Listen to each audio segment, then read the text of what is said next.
கிறிஸ்துவில் பிரியமானவர்களே, ஆண்டவராக இயேசு கிறிஸ்துவின் நாமத்திலே உங்கள் யாவரை வாழ்த்தி ஆசீர்வதிக்கிறேன். இந்த நாளுக்கு என்று தேவன் நமக்கு அருளி இருக்கும் ஜீவ வார்த்தை எஸ்ரா புஸ்தகம் 6ஆம் அதிகாரம் 14ஆம் வசனத்தில் இருக்கிறது.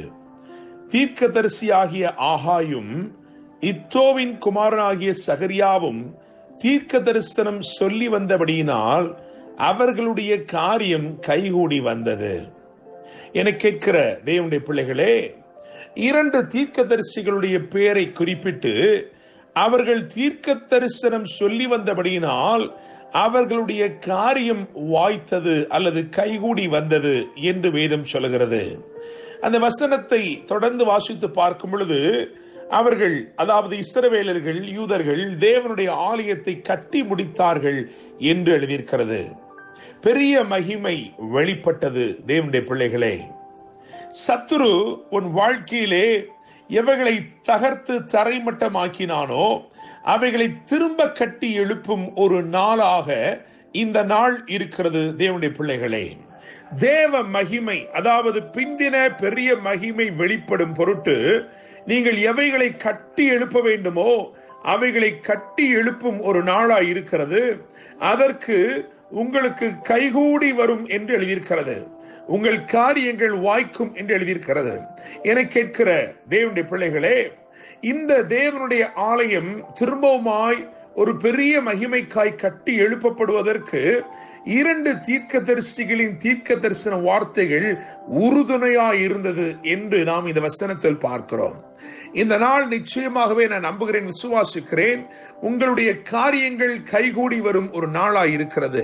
கர்த்தர் உங்களுடைய காரியங்களை இன்றைக்கு வாய்க்க பண்ணுவார். தேவனுடைய பிள்ளைகளே, நீங்கள் இந்த நாளிலே செய்கிற எந்த காரியமாய் இருந்தாலும் தேவனுடைய நாமத்தின் மகிமைக்காக நீங்கள் செய்கிற காரியம் எதுவாயிருந்தாலும் அது வாய்க்கும் என்று கர்த்தருடைய நாமத்தினாலே நான் சொல்ல விரும்புகிறேன். என கேட்கிற தேவனுடைய பிள்ளைகளே, இவ்வளவு மகிமையான காரியம் செய்யப்பட்டிருக்கிறது. காரணம், சிறைப்பட்டு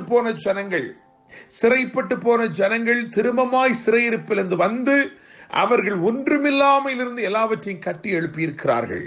அங்கே நீங்கள் வேதத்திலே வாசித்து பார்க்கும் பொழுது அறிந்து கொள்ளலாம், அவைகள் எல்லாம் உடைக்கப்பட்டு மண்மேடுகளாய் கிடந்தது, ஜீவனற்ற கற்களாய் கிடந்தது, சுட்டரிக்கப்பட்டவைகளாய் கிடந்தது. எனவே அவைகள் இன்றைக்கு ஒரு பெரிய மகிமையான ஆலயமாய் எழும்பி இருக்கிறது என்று சொன்னால் நிச்சயமாகவே இந்த காரியத்திலே கர்த்தருடைய ஒத்தாசை, கர்த்தருடைய பெரிய தயவு வெளிப்பட்டிருக்க வேண்டும். எனவே இந்த தீர்க்கதரிசிகள் என்ன தீர்க்க தரிசனம் உரைத்தார்கள் என்று ஆராய்ந்து பார்க்க வேண்டியது அவசியமாயிருக்கிறது. இங்கே 2 தீர்க்கதரிசிகளை குறித்து வேதம் சொல்லுகிறது. ஒன்று ஆகாய், இன்னும் ஒன்று சகரியா என்று எழுதியிருக்கிறது. இந்த ஆகாய் தீர்க்க தரிசனம் உரைத்தது என்ன உரைத்தான் என்று சொன்னால், ஆகாய் தீர்க்க தரிசன புஸ்தகம் 1ஆம் அதிகாரம் 13ஆம் வசனத்தை பார்க்கும் பொழுது அங்கே எழுதியிருக்கிறது, நான் உங்களோட இருக்கிறேன். அவன் அதிகமாய் தேவ பிரசன்னத்தை குறித்தே அவன் தீர்க்க தரிசனம் உரைத்திருக்கிறான். தேவனுக்கு பிரியமான காரியங்களை நாம் செய்ய முற்படும் பொழுது தேவன் அதிலே மகிழ்ச்சி அடைந்து எப்படி அதிலே அவர் வாசமாய் இருக்கிறார், அவருடைய பிரசனம் எப்படி நமக்குள் வசிக்கிறது என்பதை குறித்த தீர்க்க தரிசனத்தை அவன் உரைத்து தேவ ஜனத்தை திடப்படுத்தி இருக்கிறான். அடுத்தபடியாக சகரியாவை குறித்து எழுதியிருக்கிறது. சகரியாவின் புஸ்தகம் 4ஆம் அதிகாரம் 6ஆம் வசனத்தை பார்க்கும் பொழுது, பலத்தினாலும் அல்ல, பராக்கிரமத்தினாலும் அல்ல, ஆவியினாலே ஆகும் என்று எழுதியிருக்கிறது. ஆக சகரியா தேவனுடைய வல்லமை குறித்து தீர்க்க தரிசனம் உரைத்திருக்கிறான். ஒருவன் தேவ பிரசன்னத்தை குறித்து தீர்க்க தரிசனம் உரைத்தான், இன்னும் ஒருவன் தேவனுடைய பெரிய வல்லமை குறித்து தீர்க்க தரிசனம் உரைத்தான்.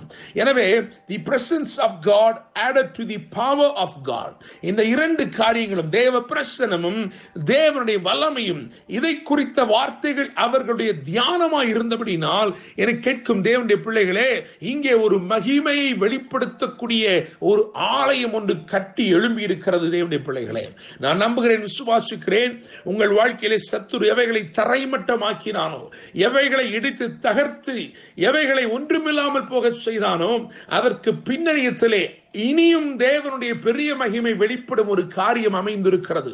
அதை அறிந்தபடியினால் தான் அதை முந்தி அவன் தரைமட்டமாக்குகிறான். என கேட்கும் தேவனுடைய பிள்ளைகளே, ஒரு பெரிய மகிமைக்காக தேவ திட்டம் அமைந்திருக்கிறபடினால் நான் நம்புகிறேன், விசுவாசிக்கிறேன், உங்கள் வாழ்க்கையிலே சத்துரு தரைமட்டமாக்கினவைகளை இன்றைக்கு தேவன் திரும்பமாய் எழுப்பும் நாளாய் இருக்கிறது. அதற்கு திடன் கூறும்படிக்கு தேவனுடைய வார்த்தைகள் அமைகிறது. நான் உங்களோட இருக்கிறேன் என்று வாக்கு பண்ணுகிறார். பலத்தினாலும் அல்ல, பராக்கிரமத்தினாலும் அல்ல, என்னுடைய ஆவியினாலே ஆகும் என்று அவர் வாக்கு பண்ணுகிறார். எனவே தேவ பிரசன்னமும் தேவனுடைய வல்லமையும் இணைந்து உங்கள் வாழ்க்கையிலே செயல்பட்டு உங்கள் காரியங்கள் கைகூடி வருவதற்கு அது உதவி செய்ய போகிற தேவனுடைய பிள்ளைகளே, இன்று நீங்கள் செய்கிற யாவையும் வாய்க்க செய்யும் ஒரு தேவன் உங்களோடு கூட இருக்கிறார். அவர் நிச்சயமாக சகலவற்றையும் வாய்க்க பண்ணுவார். கர்த்தர் தாமே இந்த வார்த்தைகள் மூலமாய் உங்களை ஆசீர்வதித்து வாழ வைப்பாராக. என்றும் அன்புடன் pastor Daniel Moses. God bless you.